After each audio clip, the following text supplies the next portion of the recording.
Bravo.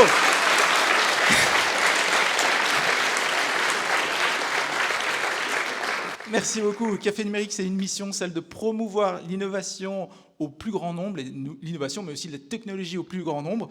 Café Numérique, c'est une histoire qui a démarré à Bruxelles et puis qui s'est exportée dans d'autres villes, notamment à Liège.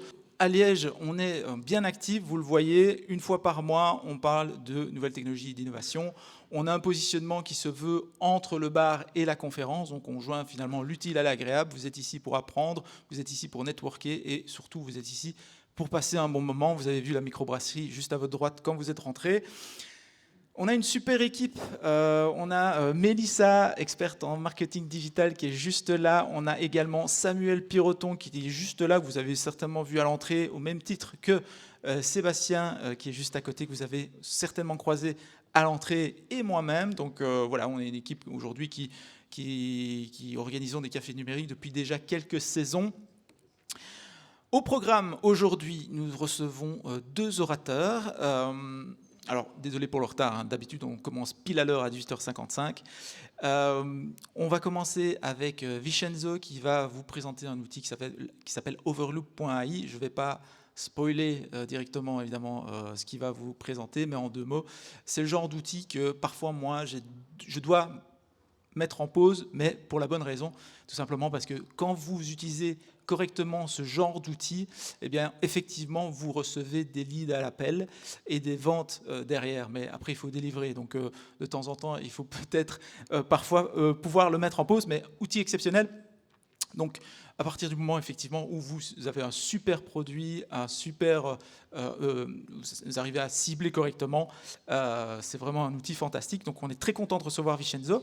On recevra également Xavier de Lixi, qui est un outil de prise de notes, mais aussi un outil qui va vous accompagner tel un assistant dans différentes calls, dans différents appels téléphoniques, appels visio.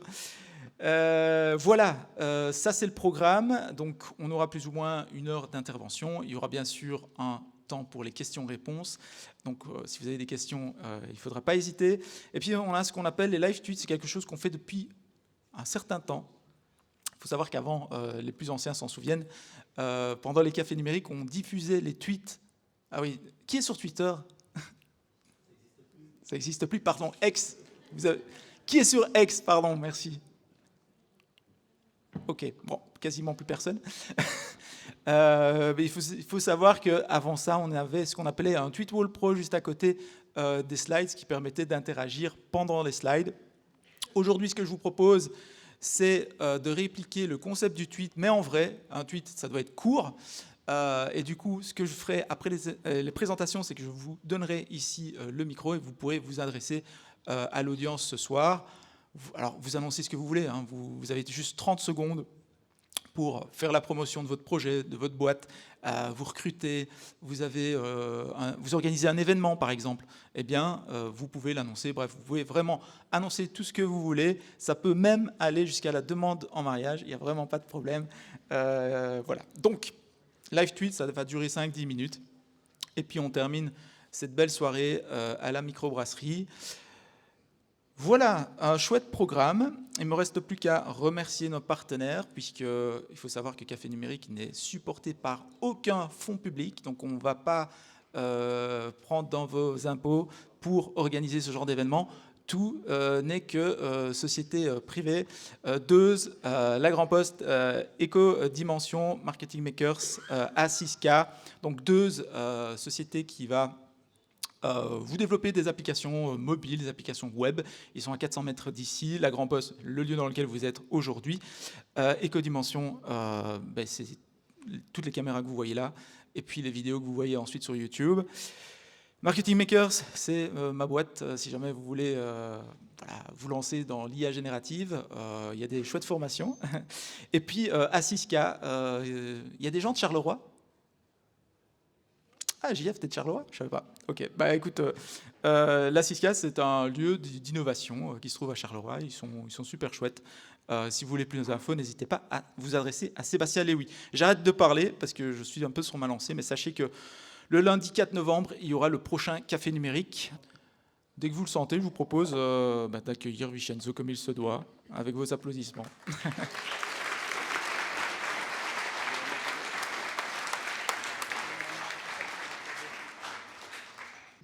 Ouais, je vais essayer. Ouais, je vais essayer. Je suis désolé. Ouais. Je sais que tu n'as pas fait que Prospect de Taillot, tu as aussi fait d'autres. C'est quoi ton parcours en deux? Ouais. Tu as démarré dans le web et puis tu étais allé dans le café, je pense, non? Donc effectivement, alors tu parles de Prospect.io, c'est l'ancien nom d'Overloop. Donc effectivement, quand on a commencé il y a 8 ans, ça s'appelait Prospect.io. Puis pour tout un tas de problèmes liés à la marque et ce genre de choses, on a dû changer de nom. Mais on trouve que le nom actuel est vachement plus cool, donc tout va bien. Et effectivement, moi je suis dans le web, dans l'entrepreneuriat depuis, ça fait un peu mal de le dire tôt, mais depuis, à mon avis, bientôt 20 ans. Et donc j'ai toujours adoré, je regarde en même temps aussi. J'ai toujours adoré créer des projets. Je suis avant tout un créateur, un artisan, j'ai envie de dire. Effectivement, j'ai lancé tout un tas de choses dans le web, dans l'entrepreneuriat. J'ai créé effectivement une société qui s'appelle toujours, parce qu'elle existe toujours, qui s'appelle Javry, javry.com, qui vend du café par abonnement. Ça a été racheté récemment, pas si récemment que ça en fait, le temps passe vite, mais par un grand groupe belge qui s'appelle Fontaine. Qu'est-ce que j'ai fait d'autre? J'ai fait du SaaS B2B avec une application de gestion de projet alors que Stripe n'existait pas, donc c'était bien galère. On va juste définir SaaS rapidement. Alors SaaS, c'est Software as a Service. Donc Xavier aussi aujourd'hui opère un SaaS. Donc en gros, c'est un logiciel qui est disponible sur Internet et qu'on paye par abonnement, comme vous payez par exemple votre abonnement Proximus. Donc vous payez tous les mois un abonnement pour pouvoir utiliser le logiciel. C'est un modèle économique, le SaaS. Ce qui est très avantageux avec ce modèle, c'est qu'il est très prédictible, évidemment, puisqu'on sait à l'avance combien on va gagner le mois prochain. Donc c'est un modèle qui est très intéressant et que moi, je maîtrise maintenant depuis une bonne quinzaine d'années maintenant. Je ne fais plus que ça. Donc voilà. Je vais essayer d'avancer dans ma présentation tant qu'elle fonctionne. Donc aujourd'hui, je suis là pour vous parler d'Overloop AI, qui est mon projet depuis 8 ans.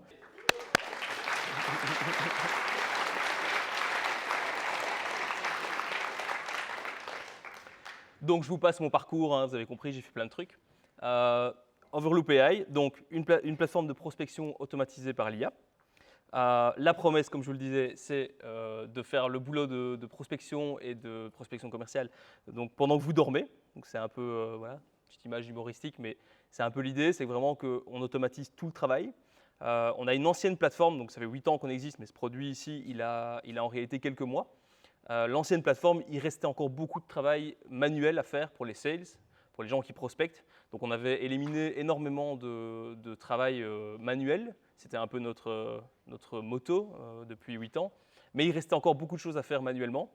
Et donc on s'est dit, aujourd'hui l'IA est là, l'IA est performante, l'IA est mature, disponible. Et donc comment est-ce qu'on peut utiliser l'IA finalement pour encore améliorer le travail des sales, améliorer la vie des sales qui font, selon moi, un travail hyper important. On a souvent l'image des sales, vous savez, le pied dans la porte pour vendre une encyclopédie. Moi, je pense qu'un bon sales, c'est quelqu'un qui résout des problèmes. Et donc, si les sales peuvent passer plus de temps à parler avec leurs clients et à résoudre des problèmes plutôt qu'à passer leur temps sur LinkedIn, par exemple, à faire de la prospection, du list building, dans le Sales Navigator, se battre avec Sales Navigator à longueur de journée ou se battre avec leur CRM, par exemple, moi, je pense que c'est une bonne chose. Et ça fait 8 ans qu'on fait ça et ça fait 8 ans que c'est notre combat. Et donc, Overloop AI, donc de l'IA au sein de notre plateforme de prospection, en gros, comment ça se concrétise? De 3 grandes manières. La première, on automatise complètement la prospection, donc la recherche de prospects, la recherche de leads pour vous. C'est-à-dire que vous définissez vos critères, vous définissez votre ICP, votre client idéal, et le logiciel va automatiquement, toutes les nuits, donc vraiment pendant que vous dormez, toutes les nuits va aller trouver des prospects qui correspondent à votre client type, votre client idéal. La deuxième partie, c'est vraiment de générer des campagnes d'outbound. Donc c'est ce qu'on fait ça depuis 8 ans. On fait de l'outbound, on fait du cold emailing comme on dit. Donc en gros, on envoie des emails à des gens qui n'ont rien demandé. Mais a priori, on le fait à des gens qui sont intéressés par ce qu'on propose. Donc on est pertinent, c'est bien le but. Donc tout ça est généré aussi par l'outil et par l'IA. dans la version Overloop AI. Et enfin, la dernière brique d'Overloop AI, c'est la génération, l'écriture des emails. Il faut savoir que la plupart des outils d'outbound aujourd'hui, ils nécessitent d'écrire des templates dans lesquels on essaye de faire un peu de personnalisation avec des variables. On va dire hello, et puis on va remplacer le mot suivant par le prénom. C'est quand même très limité au niveau personnalisation, c'est quand même très répétitif en fin de compte. L'outil ici utilise l'intelligence artificielle pour écrire des messages pertinents en utilisant toutes les données qu'on a à disposition. Et donc, le résultat, finalement, c'est vraiment plus de ventes, plus de business pour votre entreprise, avec moins d'efforts, ce qui est quand même une bonne chose, selon nous. Donc, là, c'est ce que je viens de dire, hein, c'est les raisons d'utiliser un outil comme Overloop AI, c'est effectivement en premier pour gagner du temps, puisqu'on automatise à peu près tout, sauf la partie humaine et intéressante qui a de la valeur.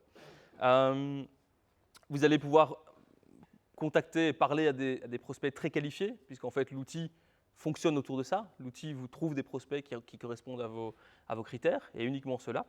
Et au final, effectivement, on augmente la productivité des équipes sales, et en bout de chaîne, on va augmenter les résultats commerciaux simplement de votre entreprise, qui est quand même le but au final. Alors, rapidement, pourquoi choisir Overloop AI en dehors du fait que effectivement, c'est un super outil d'un point de vue fonctionnalité. C'est aussi une super équipe. On est des experts en outbound. On fait ça depuis 8 ans, comme je vous le disais. Un point important, qui est le point au milieu, notre philosophie, c'est de vous proposer de l'IA, mais pour vous aider, pas pour vous remplacer. Il y a pas mal de concurrents, notamment outre-Atlantique, qui ont cette tendance à vouloir absolument remplacer les êtres humains par de l'intelligence artificielle. Nous, on n'y croit pas du tout. Nous, on pense que l'IA, c'est un outil, rien de plus. C'est un outil qui peut énormément améliorer la productivité des équipes, mais ça reste juste un outil. Il faut des êtres humains derrière. Donc ça, c'est vraiment notre philosophie. C'est comme ça qu'on développe Overloop AI. Et enfin, un point important, on est une petite équipe, on est hyper agile, on développe des nouvelles fonctionnalités littéralement toutes les semaines. Et donc, voilà, c'est aussi la promesse si vous nous rejoignez, c'est que vous utiliserez un outil qui est vraiment constamment à jour et qui utilise les toutes dernières technologies. Rapidement, comme ça vous savez, moi je vais le redire une troisième fois, mais ça fait 8 ans qu'on est là. On a déjà envoyé plus de 20 millions d'emails pour nos clients, donc des calls d'emails, utilisés par plus de 5000 entreprises. Donc, alors toutes ne sont pas sur Overloop AI évidemment, puisque c'est un produit qui est assez neuf, mais on a une énorme demande et beaucoup de nos clients Overloop classique, comme on appelle, donc l'ancienne plateforme, qui sont en train de passer sur Overloop AI et qui voient des super résultats. Voilà, donc si vous êtes intéressé, si vous avez une entreprise, si vous voulez automatiser votre prospection, vous pouvez booker une démo directement sur le site Overloop AI. Si j'ai le temps, je ne sais pas trop avec le retard, j'avais prévu une petite démo de la plateforme, ça prend 3 minutes, 4 minutes. On peut le faire? Ouais, ok. Comme ça, parce que bon, là c'est bien, c'est une présentation, je parle, blablabla, mais en vrai, c'est quand même vachement mieux de voir la plateforme. Alors là, on a le compte de Jérémy, qui est client chez nous. Ouais, mais je vais faire une. L'avantage, c'est que chaque campagne dans Overloop est complètement isolée des autres campagnes. Donc, on peut vraiment faire une campagne. Ici, je vais faire une campagne. Je vais vendre Overloop AI avec Overloop AI. Voilà. Donc, là, on est sur l'écran des. Ouais, on le voit. Okay. On est sur l'écran des campagnes. Je vais créer une nouvelle campagne. Donc, ça, vous voyez comment ça se présente. Vous voyez la création d'une campagne, il y a 3 étapes. Il y a le sourcing. On va définir quel prospect on veut que l'outil aille chercher pour nous toutes les nuits. Le pitch, donc on va expliquer à l'outil ce qu'on fait, ce que notre entreprise propose, quel service, quel produit elle propose. Et la dernière étape, c'est vraiment les settings. On va configurer toute une série de choses, je vous montrerai ça rapidement. Donc la première étape, le sourcing. On va venir expliquer à l'outil qui est le client idéal. Alors pour Overloop, un client intéressant, c'est un client qui est en Belgique. Donc je vais venir mettre ici dans Location Belgium. Vous allez voir à droite qu'automatiquement l'outil va appliquer le filtre sur notre base de données. On a 450 millions de profils en base de données. Vous voyez qu'il y a 2,2 millions de profils en Belgique. On va restreindre sur le job title, on va mettre sales. On va toucher des sales. Si je fais ça, l'outil va travailler, va me dire qu'il reste sur 2,2 millions de profils 149 000 profils, et ainsi de suite. Vous voyez, il y a tout un tas de critères que je peux utiliser, les skills de la personne, la functional area, c'est où il travaille dans la société, est-ce qu'il travaille au marketing, est-ce qu'il travaille au design, est-ce qu'il travaille au HR. Je vais pouvoir utiliser le management level, est-ce que c'est plutôt un C-level, un partner, un VP ou plutôt un junior, un interne. Sur les entreprises aussi, j'ai des industries, j'ai des tailles de boîtes. Je peux dire par exemple, je veux targeter des petites boîtes ou des grosses boîtes. Donc vous avez vraiment la possibilité de venir précisément définir vos critères. Une fois que vous êtes bon, une fois que vous avez des critères qui vous conviennent, on peut passer à l'étape suivante. Là, on va venir dire à l'outil, OK, je veux X prospects qui correspondent tous les jours. Alors pour la démo, on va en mettre 10, mais vous pouvez monter par campagne jusqu'à une centaine de prospects par jour. Ça fait beaucoup, 100, ça fait 3000 par mois, donc il faut les gérer après. Ces gens vont vous répondre, donc on va rester sur 10. Là, on est passé sur la partie pitch, vous voyez, on va venir expliquer à l'outil ce qu'on fait. Là, je vais juste changer l'adresse. Je ne vais pas prendre Marketing Makers, mais je vais prendre, s'il veut bien, overlook.com. On a développé, donc on a 4 questions pour que l'outil comprenne ce que vous faites. On a développé un petit outil qui s'appelle Ask AI. On va demander à l'intelligence artificielle d'aller visiter notre site et d'essayer de comprendre ce qu'on fait sans qu'on ait besoin de le remplir manuellement. Donc ici, si je mets overlook.com, que je clique sur Ask AI, voilà, l'outil, donc l'intelligence artificielle, répond. Ça, donc, c'est la description de nos services. C'est effectivement ce qu'on fait. Sales Prospecting Platform. Donc, c'est bon. On peut passer à l'étape suivante. La question suivante, c'est les pain points. Donc, quels pain points on résout pour nos clients? Même chose, l'outil est allé chercher ça sur notre site. Il a fait un résumé, un condensé. Ça me convient pour cette démo, c'est très bien. La troisième question, c'est qu'est-ce qu'on vend précisément? Quelles sont nos fonctionnalités? Quels sont nos services, par exemple? Donc, même chose, pour moi ça me convient. Et la dernière question, c'est les proof points. Pourquoi est-ce que les prospects devraient nous faire confiance? Est-ce qu'on a un track record? Est-ce qu'on a gagné des awards? Est-ce qu'on a gagné voilà, ce genre de choses. Ce genre de choses qui mettent les prospects en confiance. Là aussi, même chose, toutes ces informations sont correctes, donc on est bon, on peut garder ça. On passe maintenant dans la partie settings. On va lui dire dans quelle langue on veut qu'il travaille. On a mis Belgique, donc on va rester sur l'anglais. Parce qu'évidemment, il y a Flandre, c'est plutôt du flamand, et Wallonie, où c'est plutôt du francophone. On peut venir vraiment créer des campagnes spécifiquement pour la Flandre, spécifiquement pour la Wallonie. Ici, on est sur toute la Belgique, donc on garde l'anglais. On va lui demander d'écrire de manière friendly, persuasif, et des messages de taille moyenne. C'est bien pour cette démo. Ici, je vais choisir les canaux que je vais utiliser pour contacter mes prospects. Par défaut, on va utiliser l'email.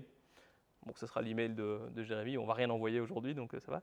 Et on peut ajouter LinkedIn pour rendre la campagne multicanal. Et donc, on va faire des touches en même temps par email et en même temps sur LinkedIn. Tout ça complètement automatisé. L'outil fait tout pour vous. Vous n'avez pas besoin d'aller sur LinkedIn. Vous n'avez pas besoin d'envoyer des emails. Tout va être fait pour vous. Et la dernière question, c'est comment voulez-vous que les prospects réagissent à vos messages? Quel est le call to action? Est-ce que vous voulez qu'ils vous répondent simplement? Est-ce que vous voulez qu'ils visitent votre site? Et là, vous mettez l'URL du site que vous voulez qu'ils visitent. Est-ce que vous voulez qu'ils bookent des meetings avec vous? Dans la démo ici, on va rester sur simplement reply. Donc, l'outil va pousser les prospects à simplement vous répondre et à engager la conversation avec vous. On a fini, on va faire donner un nom café numérique. Voilà, l'outil nous rappelle que la campagne est prête, qu'il y a 149 000 prospects potentiels, donc c'est beaucoup trop. Il vaudrait mieux être affiné un peu au niveau des filtres, mais pour la démo, c'est très bien. Donc là, j'active la campagne, rien ne sera envoyé, parce qu'on va juste préparer l'ensemble. Comme je vous disais, on travaille pour les êtres humains, on ne travaille pas à leur place, donc on va leur préparer le boulot, on va drafter des emails, je suis désolé, je parle comme Jean-Claude Van Damme, mais on va préparer des brouillons d'emails prêts à être envoyés. Donc vous voyez là, l'outil est en train de travailler. Il a déjà trouvé 2 prospects qui correspondent à mes critères. Il va travailler, il va aller en chercher 10, parce qu'on lui a demandé 10 par jour. Une fois qu'il sera à 10, il va s'arrêter. Et demain, pendant la nuit, il va aller en rechercher 10, et ainsi de suite, tous les jours, tant qu'on laissera la campagne active. Si je vais dans l'onglet ici, prospects, donc là on est à 4, vous voyez, il est allé chercher des prospects qui correspondent à mes critères. Si je prends par exemple Charlotte Margot ici, travaille chez Ecopure, vous voyez qu'en fait, il a été chercher donc, une adresse email pour cette Charlotte, il a été allé chercher son profil LinkedIn, son titre, une série d'informations, les informations de sa société aussi. Donc on voit, c'est une société de 23 personnes. Voilà les spécialités de la société, la description, le site, le profil LinkedIn de la société, absolument tout. Et donc vous voyez, en arrière-plan, l'outil travaille et va nous chercher nos 10 prospects. J'en prends quelques autres pour vous montrer. Mais voilà, il va aller jusque 10 et puis il va s'arrêter. vous voyez ici, ça c'est la timeline qu'on a générée, c'est la campagne qui a été complètement générée pour vous. Donc, à aucun moment j'ai dû définir ça, je suis sur le compte de Jérémy, donc l'outil a fait tout ça tout seul. On a généré une campagne, et vous voyez qu'on a sourcé le prospect, on l'a enrichi, on a généré le premier email, je vais vous montrer juste après. Et l'email ici est en waiting to review, donc en attente. Si je décide de l'envoyer, alors toute la campagne va s'exécuter. Vous voyez, on va envoyer l'email, on va visiter le profil LinkedIn automatiquement, on va attendre 3 jours, on va inviter la personne sur LinkedIn, donc on va lui envoyer une demande de connexion, on va envoyer un email de follow-up, etc., etc., etc. Et jusqu'à ce que la personne réponde en fait. Donc tant que la personne n'a pas répondu, automatiquement l'email envoie des follow-up. Dès que la personne répond, le système le détecte et stoppe la campagne et vous pouvez donc prendre la main et faire votre travail de commercial. Je vais cliquer ici maintenant, après j'ai fini, sur l'onglet To Review et vous voyez qu'ici on a écrit des emails à ces 10 personnes. Donc enfin, quand je dis on, c'est l'IA, puisque c'est le sujet du jour. Donc c'est une intelligence artificielle qui a été vraiment entraînée pour fonctionner comme un sales en réalité. Et donc, si on reprend par exemple Charlotte Margot ici, ben voilà, on a écrit cet email à Charlotte. Donc, on a vraiment récupéré les informations du prospect, de la société, les informations qu'on a données à l'outil au début de la campagne, le pitch. On a mixé tout ça dans notre algorithme et on a généré un email, un cold email, qui va permettre de rentrer en contact avec la personne. Même chose après, si la personne ne répond pas à ce premier email, les emails de follow-up vont être générés aussi automatiquement. Et voilà. En gros, je vais pas faire beaucoup plus long parce que je pense qu'on risque d'être à la bourre, mais voilà. En gros, c'est la promesse. Vous avez vu le process. Ce qu'on vend, c'est pas juste un outil, c'est aussi un process. On vous propose d'utiliser ce process pour faire votre prospection. Voilà. Super. Bah, écoute, marche pas ton micro. Merci beaucoup.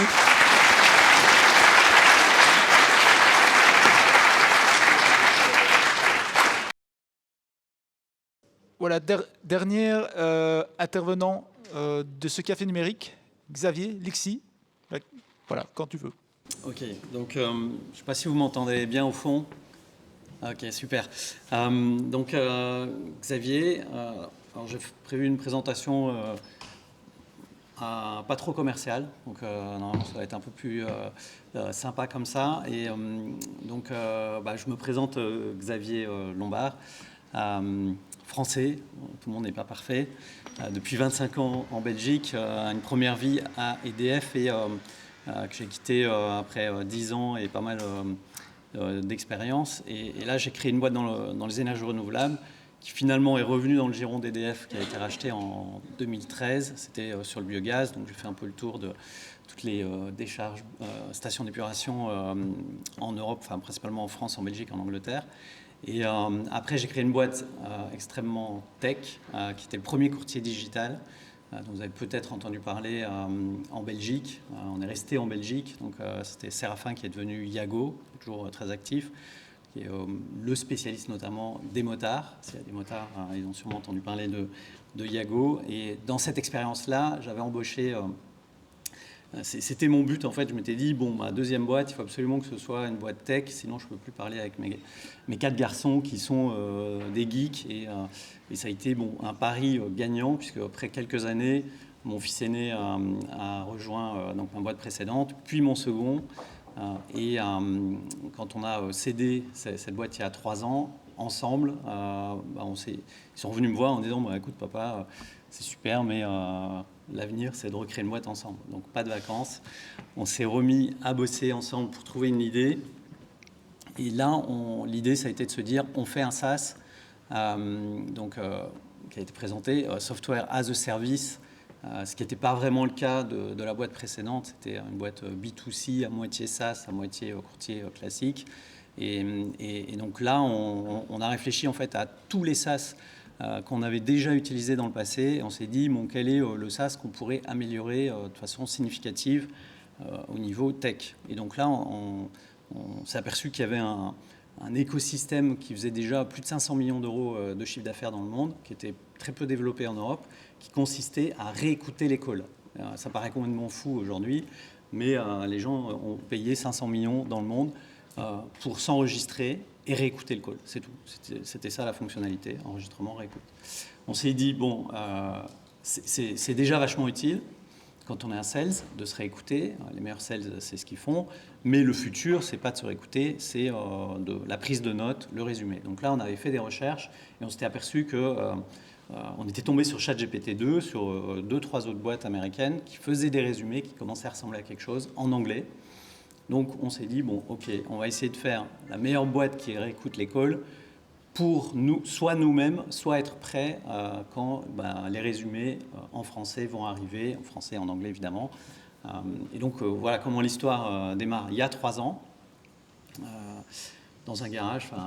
On s'est mis à bien réfléchir sur comment faire ce logiciel et le faire mieux que les autres. Donc on a senti en fait que la prise de notes c'était une potentielle révolution par rapport à simplement réécouter les calls. Donc on a vraiment creusé le développement d'un logiciel très puissant pour faire ça. Alors aujourd'hui, puis je vais plonger dans la boîte. Donc c'est une boîte qui fait 22 personnes, qui a une très très grosse croissance et qui notamment a été, enfin il y a des comparaisons qui sont faites. Donc on a rattrapé le niveau des boîtes américaines. Je vais en parler un tout petit peu comment on a fait ça. Et voilà, c'était un peu pour vous donner, présenter un peu qui je suis et où est-ce qu'on en est. Alors maintenant, je vais reprendre un peu de hauteur pour rendre la présentation plus intéressante sur où on se trouve, nous, sur la map de l'IA. Donc, pour que vous compreniez où on se trouve, nous, Lexi, sur la map de l'IA, je vais reprendre c'est quoi l'IA, puisque finalement, tout le monde en parle, mais assez bizarrement, personne ne sait vraiment ce qui s'est passé dans les 7-8 années précédentes. Et en gros, un des éléments archi-clés, ça s'est passé avec Google et Elon Musk. Donc, c'est toujours un peu les mêmes, mais c'est ceux qui, évidemment, ont l'argent et le pouvoir. Donc, Google a commencé et IBM ont commencé à vraiment bosser et accélérer sur l'IA dans les années 2010, donc c'est très récent, avec des boîtes comme DeepMind, comme AlphaGo, etc. Et Google, en fait, a tout à coup est devenu vraiment très, très fort. Moi, je me souviens de présentations en 2015 et 2016 où le patron de Google Europe nous expliquait que si vous donnez une phrase complète, Google va vous donner une réponse qui a du sens. Moi, je me disais, quand je donne une phrase complète, il ne me donne pas une réponse. Mais Google avait déjà la techno pour le faire. Mais on n'en a pas entendu parler, 2015-2016. Et en fait, ça correspond à un moment où Google a codé lui-même l'équivalent d'OpenAI. Et il s'est dit, oh là là, malheur, ce truc va me cannibaliser mes revenus. Donc ces revenus, c'était quoi? Je fais le petit graphique ici, c'était plus de 50% des revenus, c'est du SEA, donc c'est de la publicité où vous tapez un mot ou une phrase, et ce qui vous sort, c'est des liens. Et en phase, et les premiers liens qui sortent, c'est des liens sponsorisés. Puis après, il y a les liens naturels, et puis après, de nouveau, des liens sponsorisés. Donc ça représente... c'est écrit trop petit pour moi, mais voilà, 160 milliards de dollars chaque année. Et là, ils se sont dit, moi, si j'arrive avec mon IA qui remplace ça, je perds 160 milliards, j'ai un problème. Donc, on met ça en pause. À ce moment-là, il y a Elon Musk qui s'aperçoit que l'IA, c'est le futur, qui discute avec Google, qui découvre que Google a une avance de dingue et qui se dit, purée, mais en gros, l'IA, ça va nous remplacer. Le patron de Google dit, quel problème? C'est l'évolution. Elon Musk se dit, ah non, moi je ne suis pas d'accord, ce n'est pas l'évolution. Donc, je vais essayer autre chose. Et c'est là qu'il se dit, il faut que l'IA, ce soit quelque chose de public. Il ne faut pas que ça appartienne à 2 ou 3 GAFA, il faut que ce soit public. Donc, il va chercher quelqu'un pour lancer ça, et il trouve Sam Altman, dont on parle énormément actuellement, puisque que certains, un peu de façon raccourcie, pensent que c'est le fondateur d'OpenAI. Non, au départ, ils sont 2. Elon Musk et Sam Altman, chacun amène 50 millions, ils partent extrêmement rapidement. La boîte s'appelle OpenAI, comme open source. Et en fait, la boîte va, alors qu'elle est créée en 2015, va accélérer d'une manière absolument phénoménale. 2018, ils ont déjà un produit qui est avec les LLM, qui est le produit gagnant, sachant que Google, en gros, l'avait depuis, au moment où OpenAI démarre, Google l'a déjà. Donc c'est aussi pour ça que ça va si vite. C'est que forcément là-bas, il y a des gens qui passent d'une société à l'autre. Et en fait, très vite, à l'intérieur de OpenAI, ils se disent, bon, c'est la révolution, cette boîte va valoir des milliards, alors que c'était une boîte qui avait été créée sous forme ASBL, interdiction de faire des bénéfices, interdiction de revendre ses parts plus que, je crois que c'était 1000 fois le prix de départ. Enfin, ils avaient mis toutes sortes de systèmes ouverts à tout le monde. Donc Sam Altman et forcément d'autres personnes se disent, on va prendre le pouvoir pour rendre la boîte, non plus une ASBL, mais une boîte privée classique. C'est ce qui se passe. À ce moment-là, Elon Musk sort de la boîte, d'où ce tweet qui dit « J'ai toujours voulu avoir une boîte ouverte, quand ça n'a plus été le cas, je suis parti ». Donc il a revendu ses parts assez tôt. Mais à ce moment-là, il y a une mini-révolution en interne où on met le code d'OpenAI en public, en accessible pour tout le monde. Et ça change radicalement le monde, puisqu'on revient dans la vision qu'avait OpenAI, c'est on doit donner l'IA à tout le monde. Et en fait, en faisant ça, il a plus ou moins réussi son objectif. Pourquoi ? Parce que maintenant, on voit des dizaines de boîtes comme Mistral à Paris, comme tout un tas d'autres boîtes qui ont réutilisé ces modèles gratuits pour les améliorer, et certains comme Llama, qui est un modèle gratuit qui est maintenant tout à fait ouvert et qui permet justement qu'au lieu d'avoir une ou deux boîtes qui dominent le monde, on a plein de boîtes qui se partagent, qui peuvent... voilà. Donc, sur la map, on retient, alors vous avez les LLM, c'est ceux qui sont vraiment le cœur du cœur de l'IA. Et je vais faire un petit parallèle pour bien comprendre. Moi, j'aime bien faire le parallèle avec les avions. Donc, le cœur du cœur dans l'avion, c'est Boeing, Airbus. Donc, ils fabriquent des avions. C'est un marché de 100 milliards. Aujourd'hui, les LLM, c'est un marché de 100 milliards. Ça ressemble. Peut-être un peu moins, mais ça va rapidement devenir un marché de 100 milliards. Ensuite, autour des avions, vous avez quoi ? Vous avez des compagnies d'aviation. Donc, et les compagnies d'aviation, c'est 10 fois plus gros en termes de chiffre d'affaires. Vous avez une centaine de compagnies, 200 compagnies qui se partagent 10 fois le chiffre d'affaires de ceux qui fabriquent les avions. Et ces avions, en fait, ils transportent des gens qui vont faire du tourisme. Et en gros, c'est 10 fois le chiffre d'affaires des compagnies d'aviation. Donc, voilà, on comprend bien que finalement, souvent, on se dit avion égale... avion égale 3 types de business et à chaque fois, c'est x10. L'IA, c'est pareil. L'IA, c'est 3 types de business et à chaque fois, c'est x10. Nous, Lexi, on est dans la deuxième couche. Donc, on est un outil très, très proche de l'IA. On améliore l'IA, mais on n'est pas LLM. En revanche, une des menaces, c'est que ce qu'on fait soit intégré dans les LLM. C'est-à-dire qu'on est tellement proche du cœur de l'IA qu'on pourrait tout à fait se retrouver totalement absorbé par un des gros acteurs de l'IA demain. Mais aujourd'hui, des boîtes comme nous, il y en a des centaines, il y en a des milliers. Et le marché, le chiffre d'affaires que génère cette couche autour de l'IA, très très proche de l'IA, dont fait maintenant partie les deux présentations aujourd'hui, on génère très probablement 10 fois plus de chiffre d'affaires que le LLM. Parce que certains parfois se disent non, vous n'êtes pas l'IA, mais c'est qui l'IA, etc. En fait, c'est des couches qui se superposent. Et aujourd'hui, il y a plein de boîtes qui vont utiliser des outils comme le nôtre, ou parfois directement l'IA, mais c'est beaucoup plus dur d'utiliser le LLM de façon efficace. Il faut l'utiliser avec un outil qu'il a intégré comme nous. Et ça, c'est, vous faites votre business as usual et c'est 10 fois plus gros. Voilà. Alors nous, ensuite, qu'est-ce qu'on fait là-dedans ? On est un IA note taker. Donc, il n'y a pas de nom pour décrire ce qu'on fait, officiel, mais le nom le plus classique, c'est le nom anglais. En français, ce sera une sorte d'outil de prise de notes. Donc aujourd'hui, on a... on va le voir un peu plus loin, mais on a bientôt 5000 sociétés sur la plateforme et 750 clients payants. C'est-à-dire qu'en gros, les personnes typiquement viennent tester Lexi. C'est totalement gratuit. Vous avez accès à tout en freemium. Vous pouvez faire autant de... mettre plusieurs personnes dans votre boîte, faire différents essais, uploader des logiciels, des audios, des vidéos. L'idée, c'est de vous montrer à quel point c'est génial pour vous donner envie ensuite de rester et de choisir la licence qui vous convient le mieux. Alors, comment fonctionne un outil de prise de notes ? On est connecté à votre calendrier, donc ça permet de savoir que vous avez un rendez-vous. Si jamais c'est du téléphone, on va aller chercher l'audio du téléphone. L'usage le plus classique, c'est et notamment... c'est d'être connecté au calendrier. Donc, on va savoir que vous avez un rendez-vous. Typiquement, c'est un des 3 outils principaux de conférence, donc qui sont Zoom, Google Meet, Teams. Si c'était du téléphone, ce serait Aircall, Telabox, Ringover, CloudDix, Vonage, etc. Donc, nous, on va pouvoir envoyer, donc ça c'est notre technologie, un assistant dans la visioconférence qui va, avec votre propre logo, enregistrer la conversation. Dès que vous avez fini, donc étape suivante, on passe d'un audio à donc speech to text à un texte, donc c'est une transcription. Et donc là, déjà, il y a énormément d'amélioration de l'IA. On va voir un petit peu juste après comment on fait ça.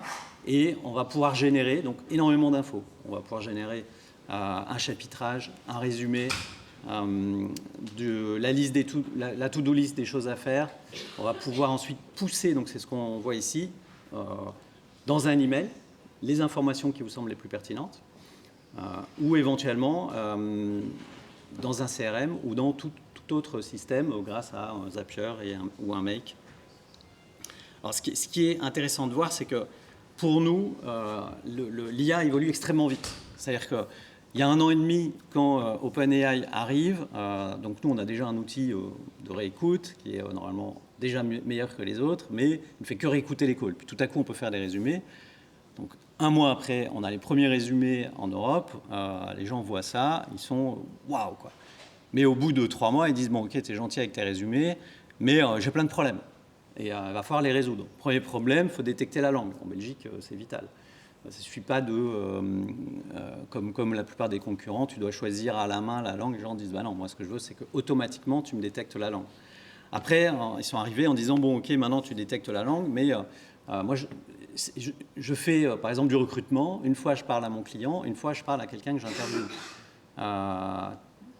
Il faut que tu me détectes. C'est pas du tout le même compte rendu. Si tu fais du commercial, une fois tu as une réunion interne, une fois tu fais un call calling, et une fois tu fais ton R1 ou ton R2. C'est 4 comptes rendus, ça n'a rien à voir. Et une fois tu fais du recrutement d'ailleurs, quand tu embauches quelqu'un. Encore un 5e, ça n'a rien à voir. Si tu as 5 fois le même compte rendu, c'est sympa au début, mais ça lasse. Et la valeur, finalement, elle est assez faible. Donc, il faut pouvoir détecter, et donc à chaque fois, c'est l'IA. Donc l'IA, elle va détecter la langue, l'IA, elle va détecter... donc c'est des passages successifs. Elle va détecter le type de conversation, et après, nous, toute notre techno va orienter vers, suivant les settings, des infos qui vont vraiment apporter un max de valeur pour nos clients. Et donc, après, les clients ils continuent d'arriver avec plein d'idées toujours de plus en plus complexes. Comme par exemple, est-ce que tu peux me coacher? Est-ce que tu peux, voilà, quand je fais un R1 commercial, donc le premier rendez-vous, il faut absolument que tu passes dans ces 8 ou 10 points. Et donc, j'ai mes commerciaux qui ont... je leur dis que tel et tel point, ils ne le font pas correct. Enfin, ils ne posent même pas les questions. Comment faire pour qu'ils la posent? En fait, on va détecter est-ce que les questions sont posées. Et là, ce qui est sympa, c'est que c'est du coaching neutre et doux. À la fin de ta réunion, tu vois si tu as posé ou pas la question. À la fin de la semaine, tu vois que tu as progressé. Toi-même, juste en regardant les stats, c'est beaucoup plus facile je dirais comme coaching qu'un chef qui peut être un peu irrité ou quelqu'un qui pense qu'il l'a fait mais qu'il ne l'a pas fait ou qui sait qu'il le fait mais il ne voit pas ses progrès. Là, il va les voir tout de suite. C'est de manière très objective. Donc là, actuellement, on n'arrête pas d'améliorer des choses de plus en plus impressionnantes. Et on sait, donc par exemple, là, on est en train de travailler sur... Vous êtes en Flandre, c'est une obligation, chacun parle sa langue.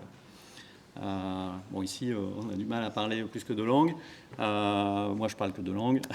Mais c'est vrai que nos clients flamands, ils nous disent, on parle 3 langues au bureau, dans le même call. Comment on fait? Et donc ça, voilà, on est en train de travailler là-dessus. On sera la seule boîte au monde à le faire. Mais aujourd'hui, on nous amène toutes sortes de problèmes supplémentaires. On nous dit, moi, il y a des slides qui ont été présentés. Dans mon résumé, j'ai besoin de voir les slides. Sinon, le résumé, il n'a pas assez de valeur. Bon, voilà. Et ça, c'est les frontières suivantes. Il y a le temps réel qui arrive. On n'a pas fini de bosser, ça, c'est sûr. C'est assez passionnant. Donc, un des points voilà, assez original qu'on a fait, voire assez unique. En fait, il y a 2 points uniques, plus que 4-5 points uniques dans notre développement. Premier point unique, c'est qu'on a développé l'outil en se disant on ne veut pas que les gens reviennent dans Lexi. Vous avez bien entendu. On s'est dit on ne veut pas que les gens reviennent dans Lexi. On veut qu'ils restent là où ils sont. Et ça, c'était vraiment une décision pas facile à prendre au départ, parce que tous les SaaS normalement constitués, ils adorent voir que les gens perdent du temps dans leur SaaS, parce que ça prouve qu'ils sont intéressés, qu'ils aiment l'outil, etc. Nous, on s'est dit non, on développe que des fonctions où la valeur, ils l'ont sans rentrer dans l'Exi, donc ils l'ont où? Dans le mail, avec énormément de settings, on a 150 settings, ou dans un CRM, ou dans un outil métier, pour ceux qui ont un outil métier. Donc ça, c'était un très gros effet différenciateur. Ensuite, on s'est dit, bon, on veut pouvoir travailler avec des très grosses boîtes. Donc pour ça, on a fait un énorme effort en ISO 27001. On a rajouté plein de fonctionnalités très high level pour pouvoir bosser dans les grosses boîtes, d'accès limité, de rôles. On a 8 rôles différents en fonction de ce que tu es admin, super admin, admin système, etc. Donc deuxième très grosse différenciation. Une troisième, enfin là on va dire c'est juste en termes de métier. Donc on est tous basés à Bruxelles. Donc on s'est dit bon allez on va embaucher tout de suite dans différents pays d'Europe. En fait on s'est dit non, donc, tous à Bruxelles. Alors on a des gens qui travaillent en Wallonie et qui font le chemin, mais pour avoir une équipe hyper soudée, tous nos IT sont à la maison, enfin entre guillemets, au bureau. Et c'est ce qui aujourd'hui nous donne ce côté extrêmement dynamique et notamment où nos concurrents sont américains principalement. Bon, on a des concurrents en Europe, mais pour moi, nos vrais concurrents sont américains. Ils ont levé 20 millions en moyenne. On a une dizaine de concurrents qui ont levé entre 10 et 20 millions.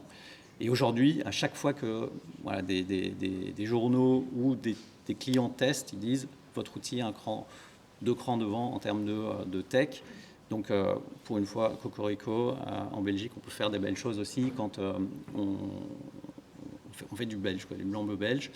Au niveau voilà, bon, des testimonials, donc, je vois bien tous nos concurrents, ils rajoutent, c'est une page pour raconter comment leurs clients sont contents, qu'ils ont doublé leurs ventes et qu'ils ont fait, etc. Bon, tout ça, c'est du blabla, c'est pas vrai. Nous, pour l'instant, on affiche que des verbatims de nos clients non sollicités. C'est-à-dire qu'on leur a rien demandé et ils nous ont mis sur LinkedIn des commentaires où ils nous ont envoyé un mail en disant votre outil c'est dingue, ça a changé ma vie, j'adore, je peux plus m'en passer. Enfin voilà, des verbatims comme ça. De nouveau, pour montrer ce qu'on veut, c'est vraiment que c'est du tangible et on veut apporter cette qualité et cette expérience à nos clients. Voilà. Donc je finis avec deux petits slides pour des questions qu'on me pose souvent suite à l'intro que j'ai fait au début. D'où vient l'AI? La question c'est maintenant où va l'AI? Et c'est vrai qu'aujourd'hui, on pourrait anticiper. Donc on a eu un énorme boom avec l'arrivée d'OpenAI, qui a quand même, on peut dire que c'est l'aube d'une révolution avec l'intelligence artificielle. Les prochains grands moments qu'on peut anticiper, c'est pas sûr que ça se passe, mais ça pourrait se passer. C'est quand la taille des modèles auront la même taille que le nombre de synapses dans un cerveau.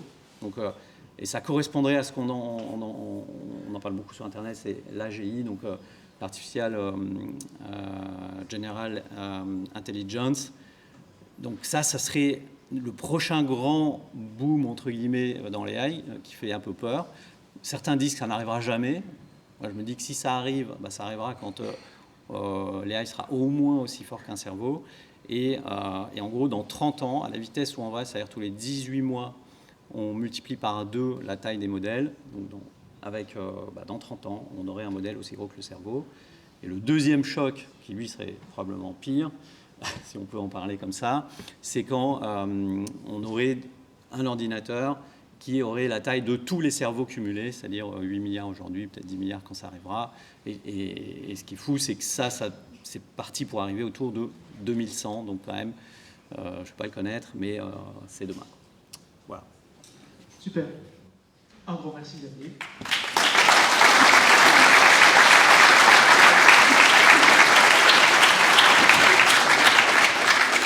J'ai bien apprécié l'historique et puis la conclusion avec les questions par la suite qui nous laissent quelques perspectives. Très chouette. Est-ce que ça te fait peur, toi, l'AGI ou pas? Donc l'intelligence artificielle générale. Ce qui me fait peur, c'est comment on va l'utiliser. Je propose que si vous avez encore des questions, bien, vous vous adressez directement à Xavier. Xavier sera encore là quelques minutes Oui, tout à fait. après le talk. Super. Écoutez, je vous propose de remercier encore une fois nos intervenants.